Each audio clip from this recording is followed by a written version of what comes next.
వారు కూడా సర్వేకు మరి అధికారులకు సంబంధిత అధికారులకు వాళ్ళు కూడా తెలియజేయడం జరిగింది. వారం రోజులలో వీటి మీద చర్యలు తీసుకుంటామని చెప్పడం జరిగింది.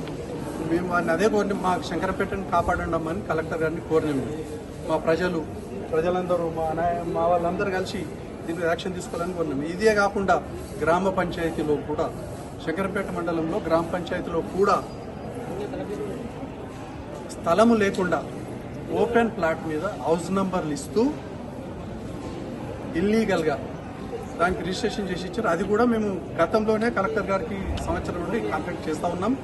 అది ఇప్పుడు కూడా కలెక్టర్ గారు కాంటాక్ట్ చేయడం జరిగింది. ఆ నంబర్ మీద ఆల్రెడీ ఎంక్వైరీ చేసిండ్రు. డిఎల్పిఓ గారు ఎంక్వైరీ చేసి ఆ రిపోర్టుని డిపిఓ గారికి సమర్పించడం జరిగింది. ఎప్పుడు నవంబర్లో. అది కూడా కలెక్టర్ గారికి చెప్పినాం. మేడం 5 నెలల నుండి ఈ ఎంక్వైరీ రిపోర్ట్ మీద ఏం యాక్షన్ తీసుకోవడం లేదని చెప్పి డిపిఓ గారికి కలెక్టర్ గారు ఆదేశించడం జరిగింది. ఇదే కాకుండా శంకరంపేటలో గ్రామ పంచాయతీకి సంబంధించిన విషయమే. ఒక వ్యక్తి అయితే గ్రామ పంచాయతీ రికార్డులో ఉండాలా, లేదంటే రెవెన్యూ రికార్డులో ఉండాలా. అక్కడ రెవెన్యూ రికార్డులో లేరు, ఇక్కడ గ్రామ పంచాయతీ రికార్డులో లేరు.